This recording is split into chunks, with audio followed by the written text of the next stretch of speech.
सामान रख दो गाड़ी में। ध्यान से रखना। टिकट वगैरह There they come. Ready all set. ये क्या माँ, वर्ल्ड टूर पे जा रहे हो? एक अजीब सी एक्साइटमेंट होनी चाहिए, खुशी होनी चाहिए, और आपके चेहरे पर टेंशन क्यों है? निक्की बेटे, पहली बार तुम दोनों को छोड़कर जा रहे हैं अकेला, टेंशन तो हो गई ना। ओह माँ, कम ऑन। हाँ, डोंट वरी नाउ। हाँ, हम लड़कियां अपनी हिफाजत खुद कर सकती हैं।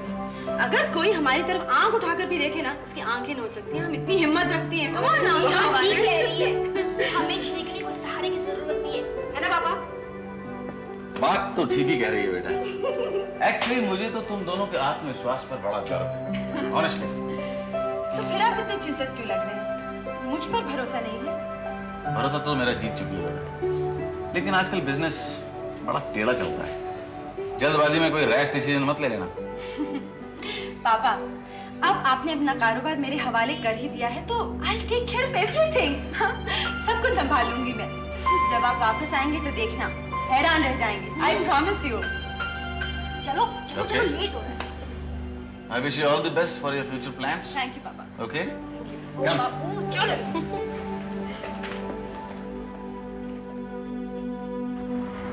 नेहा, जी मम्मी। जावेद और उसके मम्मी डैडी आए तो निक्की को उनके साथ भेज देना, और हाँ, उनकी बहुत इज्जत करना। मम्मी, मल्होत्रा खानदान की इज्जत का सवाल है। निक्की की इज्जत का भी सवाल है, जो मल्होत्रा खानदान से कई ज्यादा माने रखती है। निक्की का असली घर ये नहीं है बेटा, वो है। माँ, मुझे लगता है कि आप मुझे इस घर से निकालने पर तुली है। नहीं निक्की, नहीं बेटा, ऐसी बात नहीं है। मैं तेरी माँ हूँ, तेरा भला ही चाहूंगी ना। अरे तेरा जब तक दिल चाहे तो यहाँ रह, मुझे कोई एतराज नहीं है। मैं तो सिर्फ इतना चाहती हूँ कि तेरा घर बर्बाद ना हो। निक्की बेटे, देखो तुम खुश रहो, यही हमारी दुआ है और यही हमारी मर्जी भी। मैं तो सिर्फ ये कह रहा था कि ये घर जितना हम सबका है उतना ही तुम्हारा भी है। ओके? अब हम जाएं? जी। Okay. Bye Neha. Have fun. Take care and be good. अच्छा मामा, ख्याल रखो बेटा। आप अपना ख्याल रखो। बाय।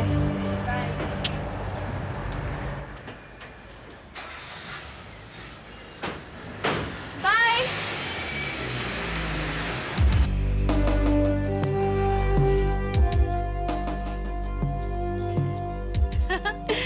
अब आएगा मजा। मजा? किस बात का? Now we feel like birds. पहले कौन से पिंजरे में बंद थे? छोड़ो, तुम नहीं समझोगी। Come on, let's go.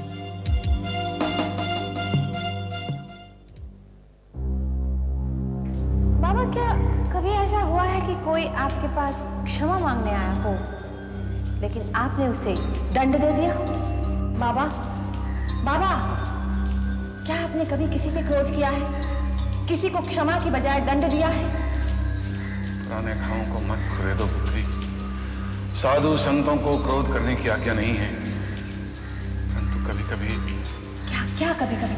बोलिए ना बाबा, चुप क्यों हो गए? चुप रहो पुत्री, मैं इस बारे में कोई बात नहीं करना चाहता। क्यों? कहा ना चुप रहो।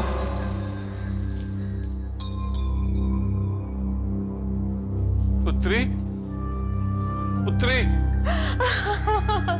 पुत्री, पुत्री, पुत्री, पुत्री, तुम रो रही हो पुत्री? मेरे प्रश्न का उत्तर दो पुत्री। अपने बाबा से नाराज हो ना? मैंने कठोर शब्दों का प्रयोग किया था, इसीलिए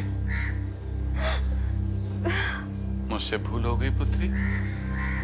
मुझे क्षमा कर दो ना पुत्री।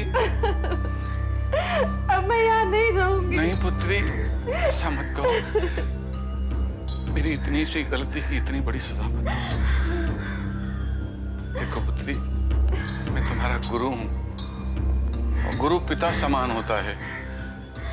यदि पिता कुछ अपशब्द कह दे तो क्या बालक छोड़कर चला जाएगा? क्या ये उचित है? नहीं पुत्री,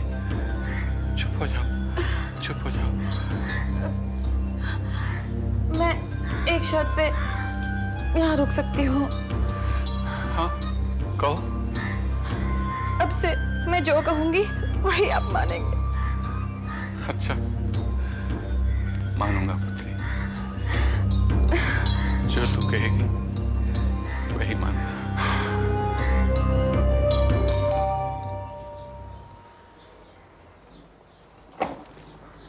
हाय Karan. Neha, what a pleasant surprise! मम्मी देखो कौन आया है। अरे नेहा बेटी तुम। नमस्ते माँ, कैसी हैं आप? तुमने मुझे माँ कहा? कमाल है, भाई को भाई और माँ को माँ नहीं कहूंगी तो और क्या कहूंगी। इतनी खुशी दी है आज तुमने इस बदनसीब को, तुम इसका अंदाजा नहीं लगा सकते। आओ बैठो। आज मैं आपको इससे भी बड़ी खुशी देने वाली हूँ। अच्छा, जिसका अंदाजा आप दोनों नहीं लगा सकते। तो वो खुशी भी दे डालो बेटी। मैंने हमेशा से यही माना है माँ कि पापा सिर्फ बाहर से सख्त है लेकिन अंदर से बहुत नरम। शायद आप लोगों को पता नहीं होगा कि आजकल वो 2 महीने के लिए एक वर्ल्ड टूर के लिए गए हैं मम्मी के साथ और मेरे हवाले एक बहुत बड़ी जिम्मेदारी सौंप गए हैं। देखो नेहा, अगर इस काम में मेरी मदद की जरूरत पड़े तो बेझिझक कह देना। ज़रूरत तो पड़ेगी लेकिन सिर्फ तुम्हारी नहीं करण, आप दोनों की। तो बता दो ना बेटी, करण 2-4 रोज फैक्ट्री का काम नहीं भी देखेगा तो कोई हर्ज नहीं है। नेहा, अब प्लीज सस्पेंस खत्म करो और बताओ कि क्या काम है। शायद आप लोगों को ये एहसास ना हो लेकिन पापा अब बहुत बदल गए हैं। उन्होंने अपने अहंकार पर काबू पा लिया है। शायद वो अपनी गलतियों का एहसास कर रहे हैं। वो मुझे कह गए हैं कि मैं आपसे मिलूं और आपसे पूछूं कि वो आपके लिए क्या कर सकते हैं जिससे आपकी शिकायतें भी दूर हो जाएं और वो अपने पापों का प्रायश्चित भी कर सके। तो बोलो ना माँ, मैं आपके लिए क्या कर सकती हूँ? देखो नेहा, अगर उनमें ये तब्दीली आ गई है तो बहुत अच्छी बात है। नेहा, मम्मी को पापा की जिंदगी में वो जगह मिल जाए जिसकी वो हकदार है, बस हमें और कुछ नहीं चाहिए। हम इतने में ही खुश हो जाएंगे। जब वो सब कुछ मानने के लिए तैयार हो गए हैं तो मुझे लगता है ये भी मान जाएंगे। मैं आज उनसे फोन पर बात करूंगी और आपको बता दूंगी। अच्छा, अब मैं चलती हूँ माँ। नहीं बगैर कुछ खाए पिए मैं तुम्हें जाने नहीं दूंगी। देखो नेहा, कम से कम चाय पिए बगैर मैं तुम्हें हिलने भी नहीं दूंगा। बैठ जाओ। नहीं करण, आज नहीं फिर कभी। अच्छा माँ, मैं चलती हूँ। अच्छा करण, ओके, बाय।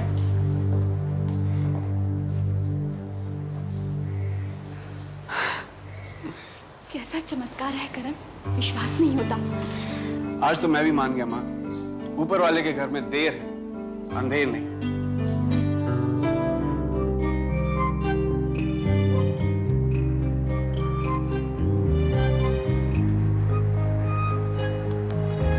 लौटा, कहाँ खो गए? क्या सोच रहे थे तुम?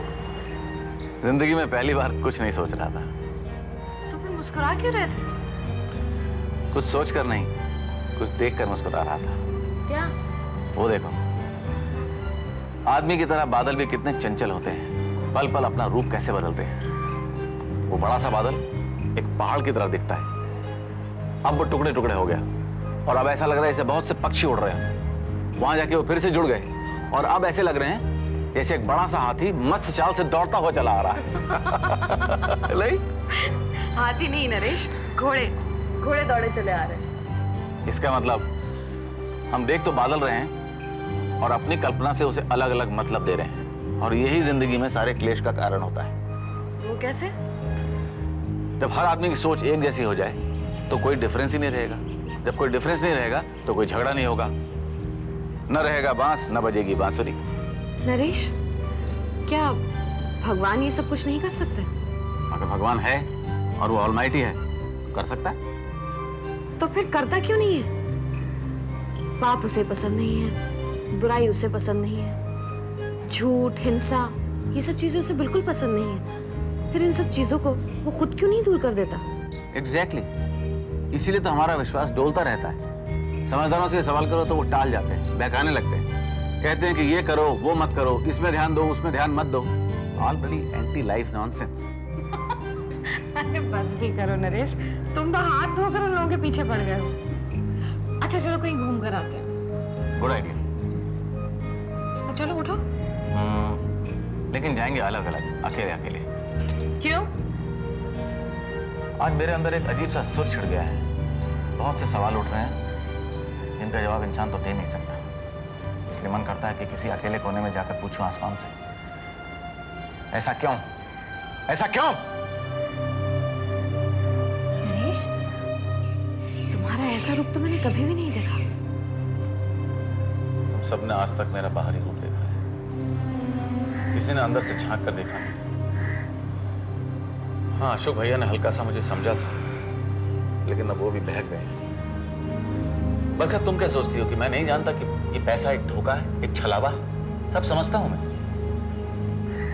अगर मैं लालची होता और गलत कह रहा होता तो तुम ही बताओ, मैं इतने सुख चैन से रह सकता था?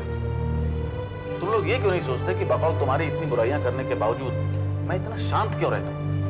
तो वो इसलिए क्योंकि मैंने उस दुख को, उस झूठ को समझ लिया था, और मैं चाहता था कि तुम लोग भी उस झूठ को समझो। देवयानी कहती है कि मल्होत्रा परिवार को मैंने बर्बाद किया है। क्यों कहती हो ऐसा? क्योंकि उसका पैसा मैंने छीन लिया। अब बताओ, लालची कौन हुआ, वो या मैं? सभी अगर अशोक भैया की तरह शांत रह जाते तो मैं अपने आप को क्या जवाब देता? तुम्हारे कहने का मतलब ये है नरेश कि हम सभी लोगों ने तुम्हें गलत समझा। बिल्कुल। अरे पैसों की लड़ाई भी कोई लड़ाई होती है? कौन छाती पर लेकर गया जो मैं लेकर जाता? शराबत की लड़ाई लड़ी होती तो यही नरेश मल्होत्रा, जिसने आज तक किसी को सॉरी नहीं कहा, अपनी लड़ाई लड़ने वालों के सामने घुटने टेक कर उनके सामने सिर झुका देता। बरखा, एक बात मेरी याद रखना, एक दिन तुम सब लोग कहोगे कि नरेश मल्होत्रा कोई शैतान नहीं बल्कि एक भटका हुआ साधु था। साधु। अब मुझे लौ लग गई है बरखा, मैं आसमान से सवाल पूछ कर आता हूं।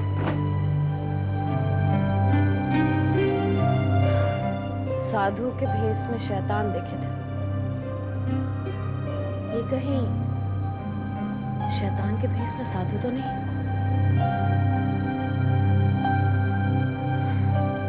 बाबा, कौन से शास्त्र में लिखा है कि साधु को अपने नेत्रों का इलाज नहीं कराना चाहिए? किसी शास्त्र में नहीं लिखा पुत्री। तो फिर आप अपनी आंखों का इलाज क्यों नहीं कराते? किस लिए पुत्री? क्या देखना बाकी रह गया है? कहां उजाला है इस संसार में? चारों ओर पाप का घोर अंधेरा है। नेत्र वाले नेत्रहीनों से अधिक अंधे हैं। हाँ, अगर मेरी पुत्री जीवित होती तो उसे देखने की लालसा अवश्य होती। आपकी पुत्री को क्या हुआ था पापा? बेमौत मर गई। बाबा, आपने मुझे भी तो अपनी पुत्री माना है, क्या आप मुझे नहीं देखना चाहेंगे? मन तो बहुत करता है पुत्री। बाबा, आपने मुझसे वादा किया है कि आप मेरी बात मानेंगे। मैं आपकी आंखों का इलाज करवा के रहूंगी। तो इससे प्राप्त क्या होगा पुत्री? ये तो आपको मुझे देखने के बाद ही मालूम होगा। मैं शहर से डॉक्टर को लेके आऊंगी, वो आपकी आंखों को देखकर बताएगा कि आपका इलाज कैसे करवाना है और कहाँ। जैसे तुम्हारी इच्छा, जैसे मेरे प्रभु का आदेश। आज लेते आएंगे आप? ले आऊंगा, ले आऊंगा।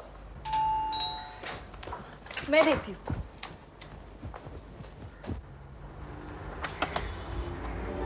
हाय, कैसी हो? मैं ठीक हूँ। आओ बेटा, आओ। नमस्ते अंकल। नमस्ते ताई जी, कैसी हैं आप? आज अचानक इस गरीब खाने में कैसे? इस गरीब खाने को दौलत खाना बनाने के लिए। मतलब? पापा जाने से पहले कह गए थे कि अशोक अंकल से जरूर मिलना, लेकिन मैं ऑफिस के कामों में उलझी रही, इसलिए नहीं आ पाई। I am really sorry. क्यों, कुछ काम था तुम्हें हमसे? बिल्कुल है, इसीलिए तो आई हूँ। मुझे तो हैरत हो रही है कि नरेश ने अपने किसी काम के लिए तुझे मेरे पास भेजा? जरूर कोई मजबूरी रही होगी। ठीक कह रही हैं आप। इसमें भी नरेश मामा का कोई अपना ही मतलब होगा। हद हो गई। आप लोग सब अपना अपना अंदाजा लगा रहे हैं। पहले उसकी बात तो सुन लीजिए, वो क्या कहना चाहती है। अब सुनना क्या बाकी रह गया है? जानते नहीं क्या हम उसे? जो कुछ भी हो, अगर नरेश को हमारी मदद की जरूरत है तो कम से कम मैं तो तैयार हूँ। सबसे पहली बात ये अशोक अंकल, पापा अब पहले जैसे नहीं रहे। मतलब ये कि उनमें एक बहुत बड़ा परिवर्तन आ गया है, एकदम शमशान विराग की तरह। तो सच कह रही हो? शमशान विराग तो शैतान को भी साधु बना देता है। तो बस समझ लीजिए कि पापा अब एकदम एक साधु की तरह हो गए हैं। नेहा, तुम बहुत अच्छी खबर सुना रही हो, लेकिन विश्वास नहीं होता इस पर। मामी जी, अगर नेहा कह रही है तो सच ही होगा। अब वक्त का मिजाज बदलते हुए कितनी देर लगती है। हाँ, और इसका पहला सबूत ये है कि पापा ने मुझे करण और रूपा माँ के घर भी भेजा। उन्होंने करण और रूपा माँ को कबूल कर लिया है और उन्हें उनका हक भी दे दिया है। ईश्वर, ये कैसा चमत्कार हो गया है। मैं नहीं कहता था कि नरेश मन का बुरा नहीं है, भटक गया था, अब सही रास्ते पर आ गया। ये सुनकर मेरा सीना तो खुशी से फूला जा रहा है। हम लोग भी बहुत खुश हैं। जिंदगी की सभी गलतियां सुधारने पर तुले हुए हैं। जिसका दिल दुखाया था, सबसे माफी मांग ली है और सबको उनका हक वापस देने का फैसला कर लिया है। नेहा, नरेश मामा की तबीयत तो ठीक है ना? किशन, फिर वही शक शुबा। ए किशन, भला नेहा झूठ क्यों बोलने लगी? पापा कह गए हैं कि उनके हॉलिडे से वापस आने से पहले मैं सबके हक के कागज उन तक पहुंचा दूं। एक मिनट, ये हॉलिडे पर कौन गया? पापा और मम्मी। आफ्टर ऑल उन्होंने मम्मी का हक भी तो उन्हें लौटाना था। नेहा, सचमुच तुमने बहुत अच्छी खबर सुनाई है। आपको जानकर और भी खुशी होगी कि वो मुझे एक और रिस्पॉन्सिबिलिटी सौंप गए हैं, और वो ये है कि मैं देवयानी बुआ को ढूंढ निकालूं ताकि उनके वापस आने पर वो अपनी बहन को गले से लगाकर उनसे माफी मांग सके। ईश्वर, तेरा लाख लाख शुक्र है। नेहा जानती है आज मेरा जी क्या कर रहा है? जी कर रहा है तेरा मुंह मिठाइयों से भरना पड़ेगा। मैं अभी मिठाई लेके आती हूँ। अरे नहीं, बैठो, अभी नहीं। फिलहाल आप लोगों ने मेरे लिए एक बहुत जरूरी काम करना है। किशन, सबके हक की लिस्ट बनाकर मुझे ऑफिस तक पहुंचा दो प्लीज, ताकि मैं कानूनी कागजात पर सिग्नेचर्स करवाकर आप तक पहुंचा सकूं। लेकिन बेटा जल्दी क्या है? साइन तो वापस आकर नरेश ही करेगा ना? अशोक अंकल, पापा मुझे साइन करने के लिए कह गए हैं। देखा आपने, मेरा शक बिल्कुल ठीक निकला। नेहा साइन करेगी, इसका मतलब है हमें बेवकूफ बनाया जा रहा है। नेहा, सब कुछ जानते हुए भी क्यों ऐसा मजाक कर रही हो तुम हमारे साथ? ताई जी, ये मजाक नहीं है। पापा की गैर हाजिरी में मैं मल्होत्रा एम्पायर की मालिक हूँ। पापा खुद मुझे मालिक बना गए हैं। आप लोगों को यकीन नहीं हो रहा है ना? मैं आपको सबूत दिखाती हूँ। ये देखिए।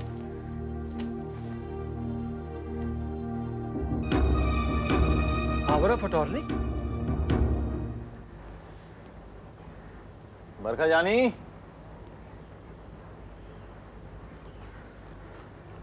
बोलो मेरे डियर डार्लिंग हस्बैंड, आज बड़े मूड में लग रहे हो।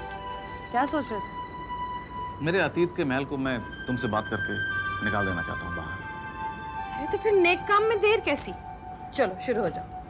जल्दी से एक पैक बना के लाओ उसके लिए। क्यों? उसके बगैर तुम्हारा मुंह नहीं खुलेगा? मेरा तो खुल जाएगा, लेकिन अतीत का नहीं खुलेगा। अतीत को वर्तमान में घोलकर भविष्य तक ले जाना है ना, तो उसके लिए दवाई चाहिए, दवाई। शराब को तुम दवाई कहते हो? दवाई मतलब दवा दारू, तो दारू को शराब कहते हैं। शराब लाती हूँ।